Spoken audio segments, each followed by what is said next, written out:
Jake Morrison stood in the center of the massive council chamber and felt smaller than he had ever felt in his life.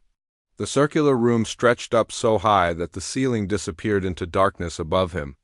Around the walls sat representatives from 47 different alien species, each one watching him. With eyes that ranged from cold to hostile to simply bored, he had been preparing for this moment for 3 years. Every word of his speech had been practiced 1,000 times. Every gesture had been rehearsed until it was perfect.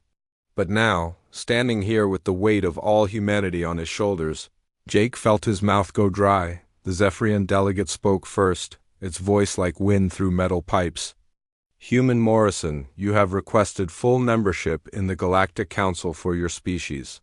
We have reviewed your petition for 37 standard cycles. The vote has been taken."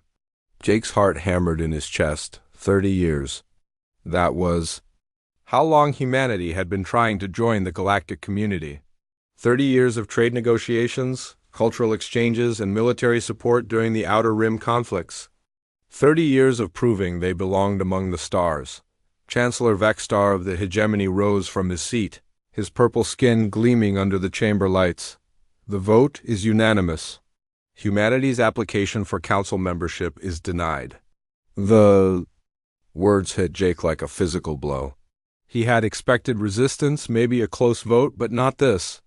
Not a complete rejection by every single member species. Furthermore, Chancellor Vextar continued, the Council has voted to implement Protocol 7 regarding the human species. Jake felt the blood drain from his face. Protocol 7 was isolation, complete and total separation from galactic society. All trade agreements with human colonies are hereby terminated. All diplomatic relations are severed. All communication networks connecting human space to Council territories will be disconnected within 1 standard cycle. The human species will remain in their designated sectors and will have no further contact with Council member civilizations. The chamber erupted in satisfied murmurs and clicking sounds that passed for applause among some species. Jake stood, frozen, unable to process what he was hearing. The Alteran representative, a being that looked like living crystal, spoke next. The human species has proven itself too aggressive, too unpredictable, and too dangerous for civilized galactic society. Your wars, your violence, your inability to follow established protocols make you unsuitable for membership. But we helped you, Jake managed to say, his voice cracking. During the Rim Wars, human soldiers died protecting your colonies. We shared our medical technology when the plague hit Kepler Station. We've done everything you asked. Yes, said the Zephyrian delegate. And that is precisely the problem. You fight too hard. You adapt too quickly. You refuse to accept that some battles cannot be won. This makes you dangerous. 300 light-years away, Captain Lisa Blake was running diagnostics on the exploration Vessel Horizon when the priority transmission came through. She had been expecting news about the Council vote, hoping that finally humanity would be accepted as equals among the galactic community. The message was short and devastating. All human vessels were ordered to return to human space immediately. All research partnerships were terminated. All trade routes were closed. Lisa stared at the screen in disbelief. She had been working with a team of Centaurian scientists for 2 years, studying the mysterious energy readings from the galactic core. They were on the verge of a breakthrough that could revolutionize faster-than-light travel. Her communications officer, a young man named Chris Park, looked up from his station with confusion written across his face. Captain, I'm getting disconnection. Notices from the Galactic Network. All our channels are being cut. How long do we have? Lisa asked. 6 hours, ma'am. Then we're completely cut off from everything outside human space.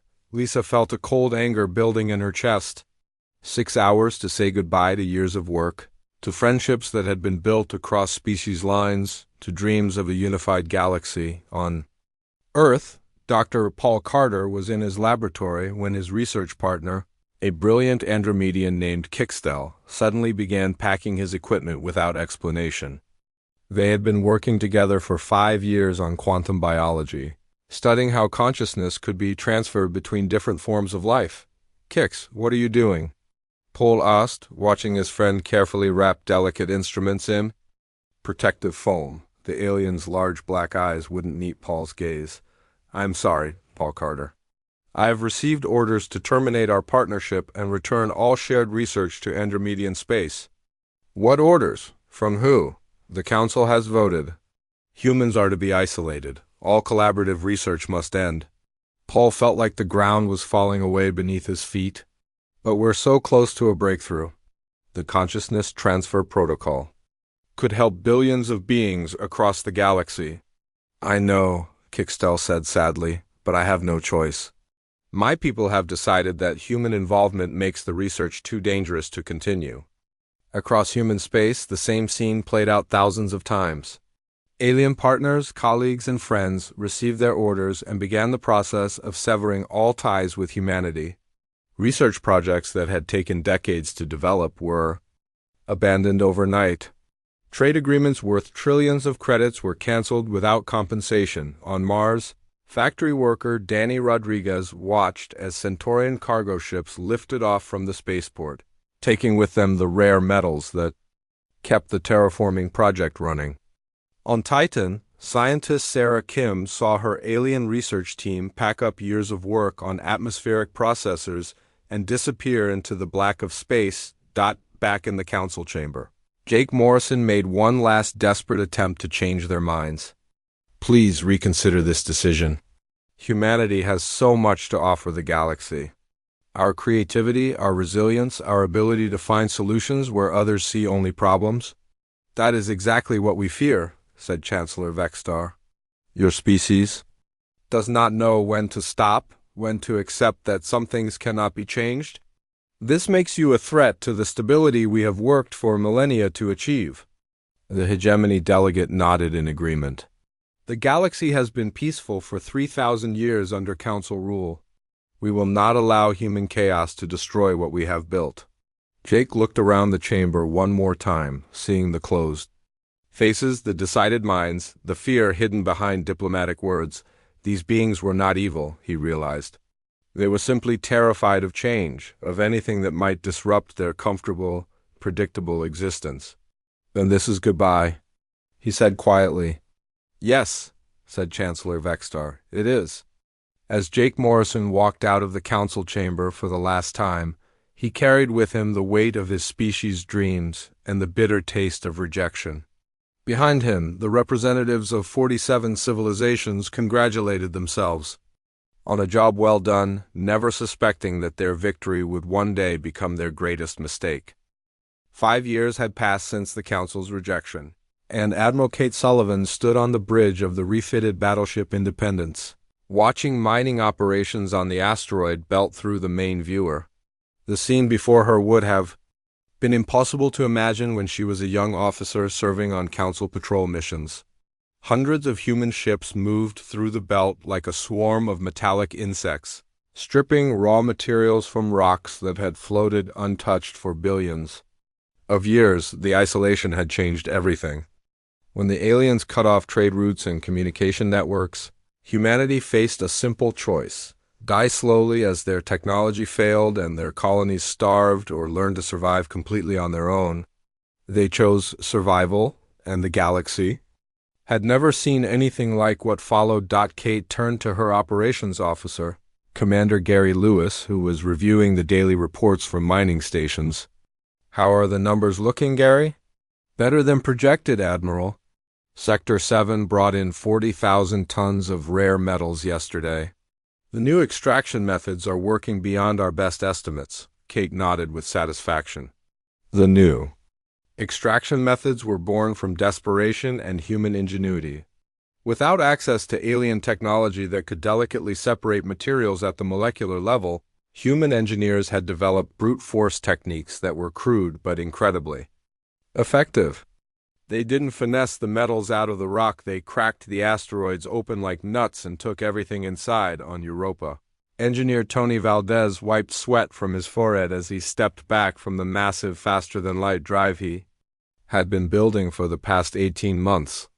The device looked nothing like the sleek council designs that had once carried human ships between the stars. This was a human creation through and through, brutal, powerful, and built from components that any human colony could manufacture. Tony had been working as a junior technician on alien FTL systems before the isolation. He understood the basic principles but had never been allowed access to the advanced control systems that made Council drives so efficient.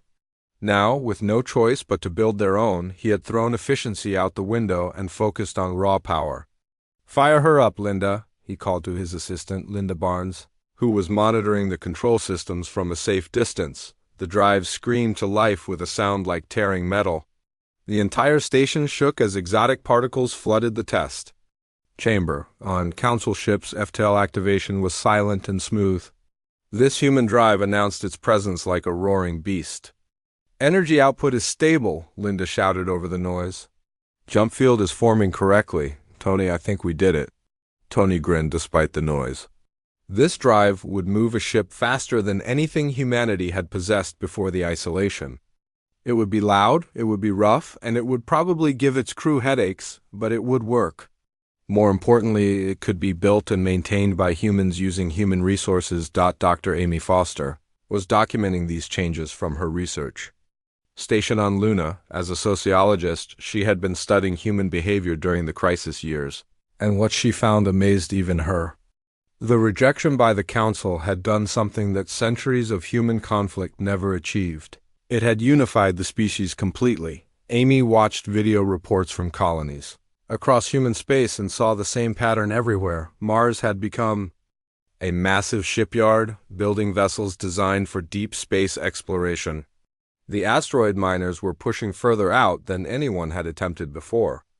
The agricultural worlds were developing new farming techniques that could work in environments no alien species would consider habitable.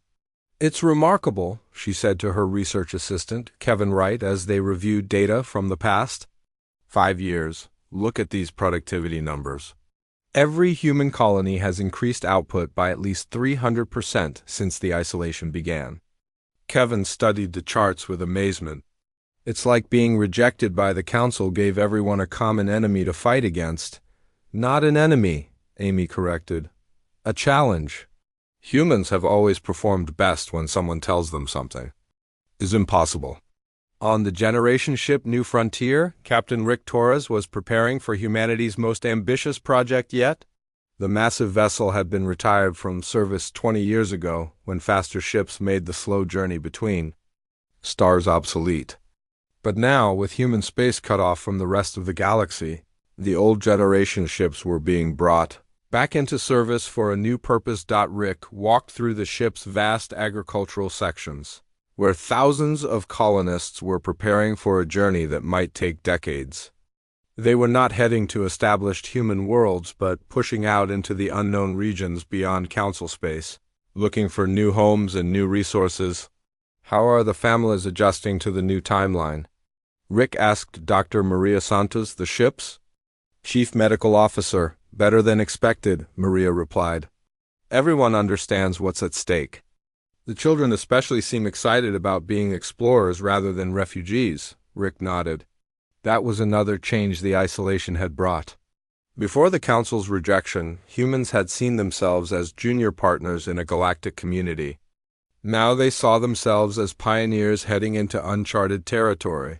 Carrying the future of their species on their shoulders, engineer Janet Phillips was overseeing the installation of new, defensive systems throughout the ship.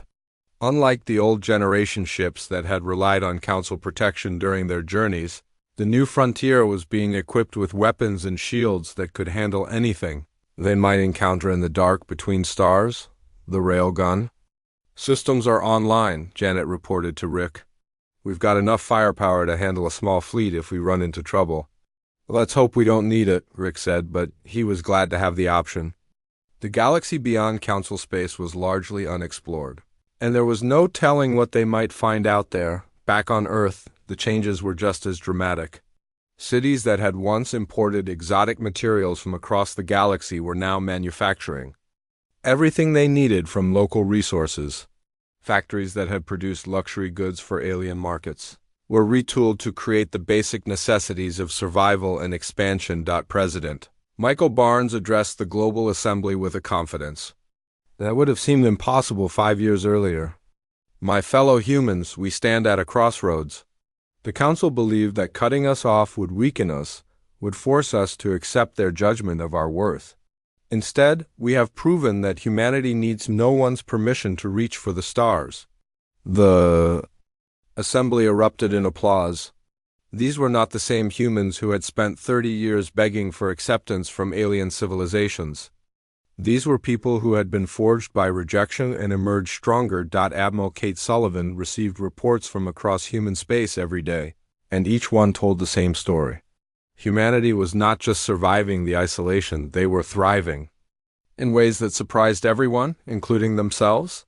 The species that had once sought acceptance from the galaxy was becoming something entirely new, something that could stand alone among the stars and declare itself equal to any challenge the universe might offer. Captain Rick Torres was running a routine patrol along the outer edge of human space when his sensors picked up something that should not have been there. The readings showed multiple ships moving slowly through the void, their energy signatures. Unlike anything in the human database, but clearly artificial. After 15 years of isolation, this was the first sign of alien life that humanity had encountered. Contact the ships and see if they respond, Rick ordered his communications officer. Lieutenant Brad Murphy. The response came in broken Universal Standard, the common language used throughout Council space. Please help us. Our people are dying. We seek sanctuary. Rick stared at the main screen as the alien vessels came into view. They were unlike any Council ships he had seen during his time serving on joint missions before the isolation. These craft were sleek, but damaged, with hull breaches sealed by what looked like emergency patches. Scorch marks covered their sides, and several ships were leaking atmosphere into space. This is Captain Torres of the human vessel Wanderer. Identify yourselves and state your intentions. The reply came from a voice that sounded tired beyond measure. I am Fleet Commander Zethko of the Kethver people. We flee from the galactic core. Our worlds have been consumed. We have nowhere else to go. Rick had never heard of the Kethver, but that meant little since humanity had been cut off from galactic news for 15 years. What mattered was that these beings were clearly refugees, and they were asking for help. Commander Zethko, we will provide assistance. Prepare to be escorted to our nearest station. The Kethver ships followed the Wanderer to Mining Station Delta, a massive human facility built into a hollowed-out asteroid. As the alien vessels docked, Rick could see their crews through the viewing ports. The Kethver looked vaguely reptilian, with scaled skin that had an unhealthy gray tinge and eyes that seemed too large for their heads. Dr. Helen Casey was the station's chief medical officer, and she had been studying reports of radiation poisoning for most of her career. But when the first Kethver refugees were brought to her medical bay, she encountered something she had never seen before. Their cellular structure was breaking down at the molecular level, destroyed by a type of radiation that seemed to eat away at living tissue. I've never seen anything like this, Helen told Rick as they stood outside the isolation ward where the sickest refugees lay dying. Their DNA is literally unraveling. Council medical technology would be useless against this kind of damage, but our techniques might work? Rick asked. Helen nodded slowly. The bioregeneration protocols we developed during the isolation are based on completely rebuilding damaged tissue from the ground up. It's crude compared to Council medicine, but it might be exactly what these people need. The first treatment was performed on a young Kethver whose scales had begun falling off in patches. Helen used a combination of human-developed stem cell therapy and genetic reconstruction techniques that had been born from necessity, when humans could no longer rely on alien medical supplies. The process was painful and took hours, but slowly, the alien cellular structure began to stabilize. Within days, word of the successful treatment spread throughout the refugee fleet. The Kethver who had expected to die were instead recovering, their scaled skin regaining its natural green color and their oversized eyes brightening with renewed hope. Fleet Commander Zethko met with Rick and Helen in the station's main conference room. The alien leader looked healthier than when he had first arrived, though his voice still carried the weight of terrible loss. "Your people have saved us," Zethkel said. "We are in your debt. But I must warn you of what comes behind us." The Kethver leader activated a holographic display that showed a three-dimensional map of the galaxy.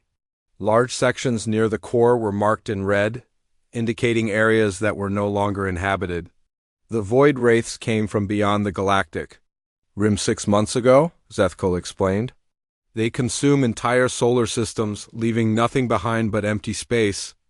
The Council fleets have tried to stop them, but their conventional weapons and tactics are useless. Rick studied the map with growing alarm. The red zones were expanding outward from the galactic core like a spreading plague. If the pattern continued, they would reach Council space within a year, and human space shortly after that. What exactly are these void wraiths? Helen asked. "We do not know," Zethkel admitted. "They appear as ships of living darkness that absorb energy and matter. When they attack a world, they drain it completely, the planet, the star, everything. Our scientists believe they come from another dimension entirely."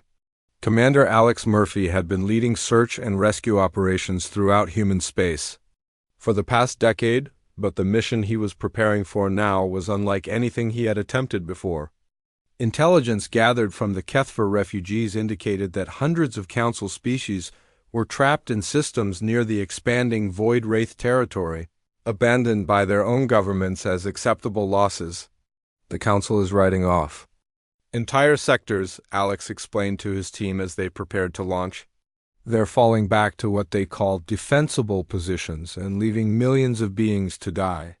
His pilot, Lieutenant Carol Webb, checked the navigation systems on their modified rescue ship. The vessel had been designed for human operations in dangerous environments, with heavy shielding and redundant life support systems that could handle multiple alien species. "Are we really going into Void Wraith territory to rescue people who spent 15 years treating us like outcasts?" Carol asked.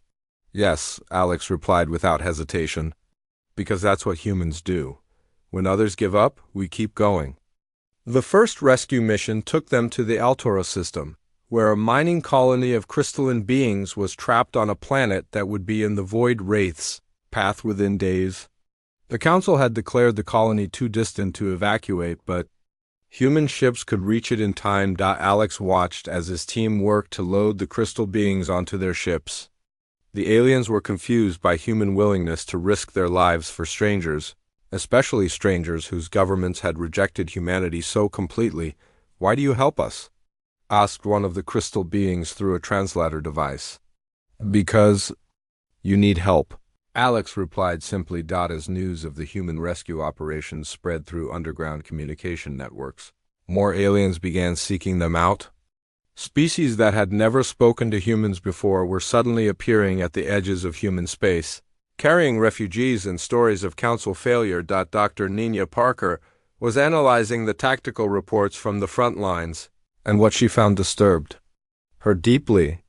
The Council's military forces were failing not because they lacked firepower, but because they were too rigid in their thinking.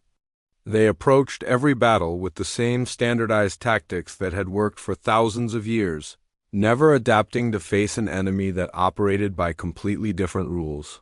"Look at these battle reports," Nina said to her analysis team. "Every Council engagement follows the exact same pattern. They form battle lines, they exchange long-range fire, they attempt to force a decisive engagement. The Void Wraiths ignore all of that and simply absorb their energy weapons." The reports showed that Council fleets were being defeated by an enemy that refused to fight according to established rules of warfare. The aliens had become so accustomed to civilized conflict that they could not adapt to face something truly alien. But as Nina studied the data, she began to see possibilities that the Council commanders were missing. The Void Wraiths might be immune to energy weapons, but they seemed to have trouble with kinetic attacks and unpredictable tactics, the kind of chaotic, adaptive warfare that humans had perfected during their centuries of internal conflict. For the first time since learning about the Void Wraiths, Nina allowed herself to feel a spark of hope. The galaxy might have rejected, but humanity might be exactly what the galaxy needed to survive. The transmission arrived at Earth's diplomatic center on a Tuesday morning, 20 years and 3 months after the Council had severed all contact with humanity. Ambassador Sharon Wells stared at the message display in disbelief, reading the formal request 3 times before accepting that it was real. The Galactic Council was asking for help. The message was addressed to the human government and signed by Chancellor Vextar himself, the same being who had pronounced humanity too dangerous for civilized society 2 decades earlier. Now his words carried a desperation that would have been unthinkable when humans were begging for membership. Honored human leaders, the message began, the galaxy faces an unprecedented threat. The entity known as Void Wraiths has consumed 47 star systems and shows no signs of slowing. Council military forces have proven inadequate against this menace. We formally request immediate military assistance from human forces.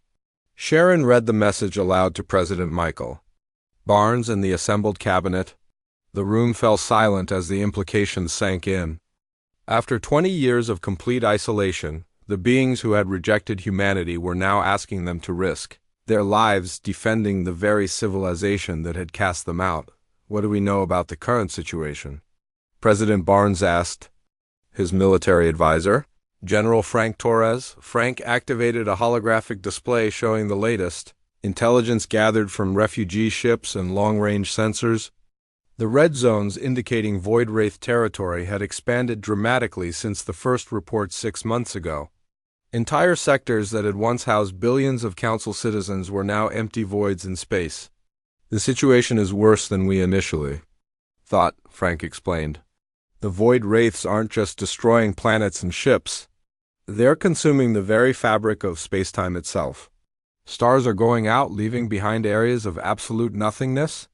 Admiral Ben Clark had been studying every piece of data about the Void Wraiths that human intelligence could gather.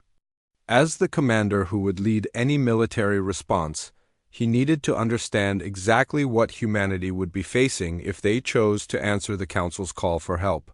Our analysis suggests that the Council fleets are failing because they're fighting the last war, Ben explained to the Joint Chiefs of Staff. Their tactics assume an enemy that wants territory, resources, or political control.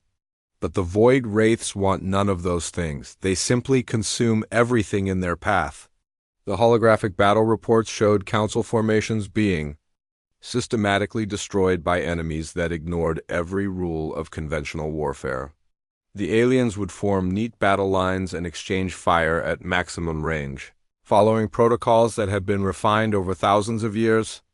The Void Wraiths would simply phase through their energy shields and drain the power from their weapons. What makes us think we can do better? Asked General Linda Hayes. Ben smiled grimly. Because we don't fight like them. 20 years of isolation taught us to be creative, to adapt, to use whatever works instead of following established doctrine. The human fleet that had been assembled over 2 decades of isolation was unlike anything the galaxy had ever seen. Where Council ships were, sleek and elegant human vessels were brutal and functional. They carried kinetic weapons that fired solid projectiles at enormous velocities, shields that could absorb and redirect energy instead of simply blocking it, and crews trained to fight dirty when necessary. Captain Roy Henderson commanded the Battleship Defiance, one of the new class of human warships built specifically for deep space combat. His ship carried railguns that could punch holes through asteroid-sized targets, missile systems that could adapt their attack patterns in real time, and armor plating forged from materials that humanity had learned to extract from the most hostile environments in their territory. How does it feel to be going back to Council space after all these years? His executive officer, Commander Lisa Grant, asked as they prepared for the jump to the front lines. Strange, Roy admitted. Part of me still remembers when we were trying so hard to impress them. Now we're going to save them whether they like our methods or not. The first engagement between human forces and the Void Wraiths took place in the Kepler system, where a Council evacuation fleet was trapped by 3 Wraith vessels. The human task force arrived just as the alien ships were beginning their consumption process, draining energy from the fleeing council vessels. Roy watched the tactical display as the void wraiths moved toward their targets. The enemy ships looked like tears in space itself, areas of absolute darkness that seemed to absorb light and matter equally. Council weapons fire passed through them without any apparent effect. "All ships, this is Henderson," Roy broadcast to the human fleet. "Remember, these things feed on energy. Kinetic weapons only, and stay mobile. Don't give them a stationary target to drain."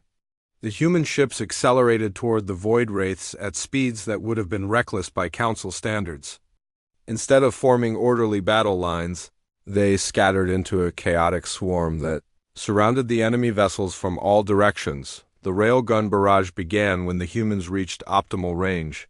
Solid projectiles moving at significant fractions of light speed slammed into the void wraith ships, and for the first time since the invasion began, the enemy vessels showed signs of damage. Pieces of dark matter were torn away from their hulls, spinning off into space like fragments of living shadow. The void wraiths tried to adapt, extending tendrils of darkness toward the human ships to drain their power. But human vessels had been designed with this possibility in mind. Their power systems could be completely shut down and restarted in seconds, and their weapons could operate on stored kinetic energy rather than continuous power feeds. Dr. Nina Parker watched the battle unfold from the command ship Independence and felt a mixture of satisfaction and horror. Her tactical analysis had been correct. The void wraiths were vulnerable to kinetic attacks and unpredictable movement patterns. But seeing the enemy up close made her realize just how alien and terrifying they truly were. "They're not just ships," she reported to Admiral Clark. "They're some kind of living darkness that exists partially outside our dimension. Energy feeds them, but physical impact disrupts their dimensional stability." The battle lasted 3 hours and ended with 2 void wraith vessels destroyed and the third retreating into the darkness between stars. The Council evacuation fleet was saved, but the cost was significant. 5 human ships had been lost when the void wraiths managed to drain their power systems faster than they could restart them. As the human fleet regrouped, messages began arriving from across Council space. Word of the victory was spreading through every communication network the aliens possessed. For the first time since the invasion began, someone had actually hurt the void wraiths. Chancellor Vextar himself sent a personal message to Admiral Clark, his words carefully formal but carrying an undertone of desperate gratitude. "Human Commander, your forces have achieved what our greatest fleets could not. We humbly request continued cooperation in this crisis." Ben read the message and felt no satisfaction in the Council's humbled tone.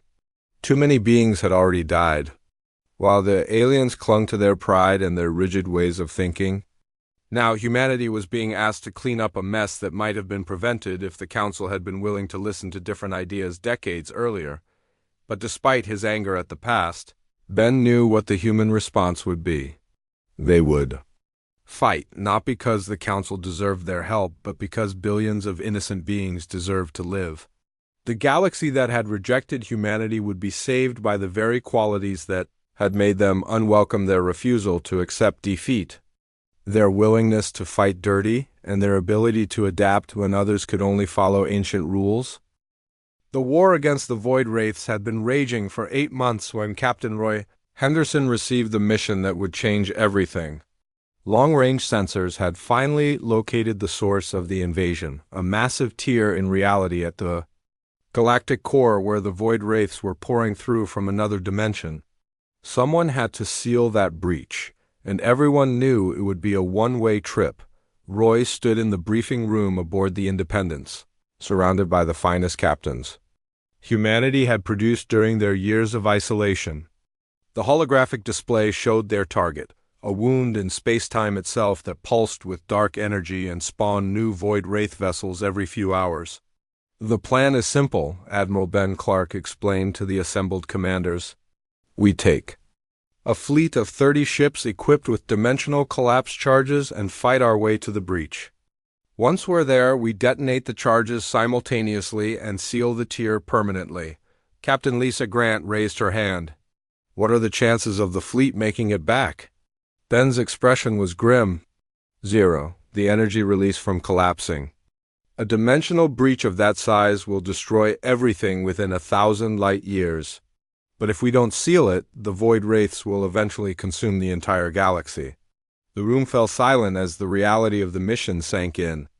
These were the best of humanity's warriors, beings who had fought impossible battles and won through sheer determination and creativity. Now they were being asked to make the ultimate sacrifice to save a galaxy that had never wanted them. Roy looked around at his fellow captains and saw no hesitation in their eyes. They had all lost friends and family during the war. They had seen entire worlds consumed by the void wraiths, leaving behind nothing but empty space. If dying could stop that from happening to billions more beings, they would die gladly. When do we leave? Roy asked. 6 hours, Ben replied. That gives everyone time to record final messages for their families. The message Roy recorded for his wife and children was simple and honest. He told them he loved them, that he was proud to serve with the finest people humanity had ever produced, and that his sacrifice would ensure they could live in a galaxy free from the void wraith threat. He did not mention his anger at the council species who would benefit from his death, or his bitterness at the years of rejection that had led to this moment. The 30 human ships that entered the dimensional breach zone were unlike anything that had ever been built.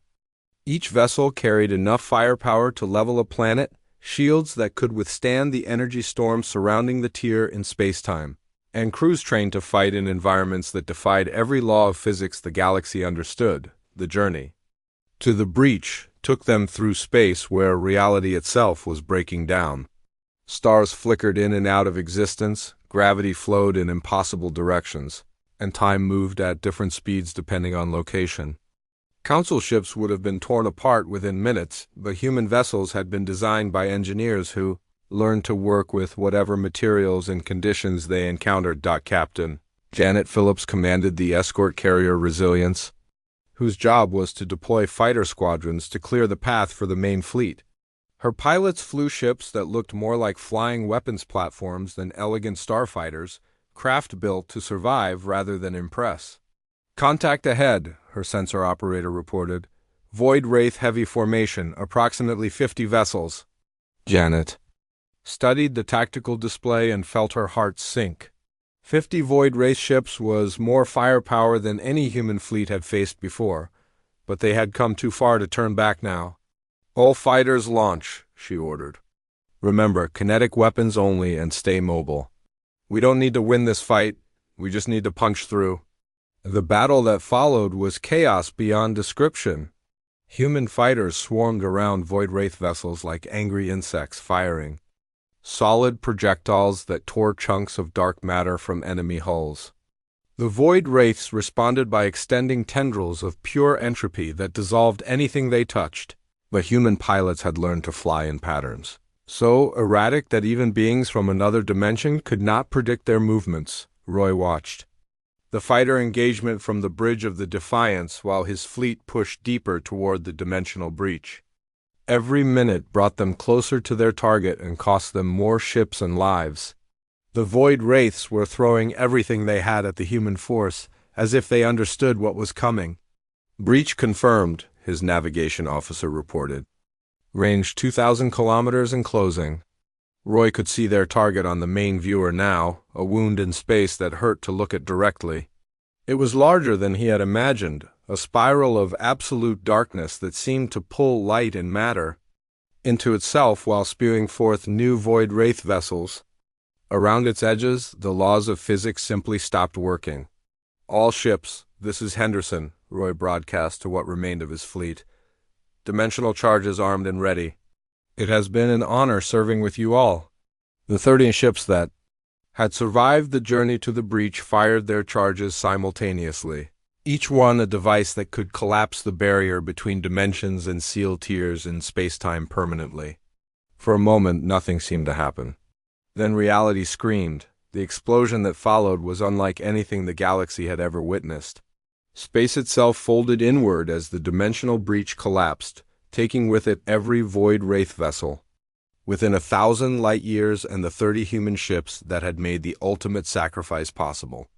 The energy release was visible from every inhabited system in the galaxy, a flash of light that marked the end of the invasion and the death of humanity's finest warriors. 3 months later, Ambassador Jake Morrison stood once again in the council chamber, but this time the circumstances were very different. He was not here to petition for membership or beg for acceptance. He was here to dictate terms to beings who finally understood what they had lost when they cast humanity out 20 years earlier. "The war is over," Jake announced to the assembled representatives. "The Void Wraith threat has been eliminated by human sacrifice. Now we must discuss the future of galactic civilization." Chancellor Vexstar looked older and more tired than Jake remembered. The war had cost the Council dearly, not just in lives and resources, but in their fundamental understanding of how the galaxy worked. Their rigid systems and ancient protocols had failed completely when faced with a truly alien threat. "What are your terms?" the Chancellor asked quietly. Jake activated a holographic display showing the new reality of galactic politics. Human fleets now patrolled the space between Council territories, not as conquerors but as protectors. Refugee camps filled with survivors from consumed worlds were being administered by human personnel using methods the Council had never considered. "Humanity will maintain galactic security," Jake explained. "Our forces will respond to threats that Council militaries cannot handle. Our medical teams will provide aid to species whose governments have written them off as acceptable losses. Our engineers will rebuild what has been destroyed." Dr. Claire Watson had established emergency response protocols that were already being implemented across the galaxy. Human ships carried medical supplies that could treat injuries Council doctors considered hopeless, rescue equipment that could operate in environments no alien species would enter, and weapons that could fight enemies who ignored conventional warfare. "In return," Jake continued, "humanity demands recognition as an equal partner in galactic civilization. Not as supplicants seeking approval, but as beings who have earned their place through sacrifice and service." The vote was unanimous, but Jake took no satisfaction in the Council's acceptance. Too many good people had died to reach this moment. Too many worlds had been consumed while alien bureaucrats debated proper procedures. The galaxy was safe now, but it was no longer the comfortable, predictable place the Council had fought to preserve. As Jake left the Council chamber for the second time in his life, he carried with him the weight of humanity's victory and the bitter knowledge of what that victory had cost. The species the Council had rejected for being too dangerous had become their guardians, their protectors, their reluctant masters. The galaxy that had refused to change had been changed forever by the very beings they had tried to keep from changing it. Humanity had not just survived their isolation, they had used it to become something the galaxy had never seen before and would never see again. They were the guardians who did not seek glory, the protectors who asked no thanks, the shepherds of a flock that had never wanted to be led.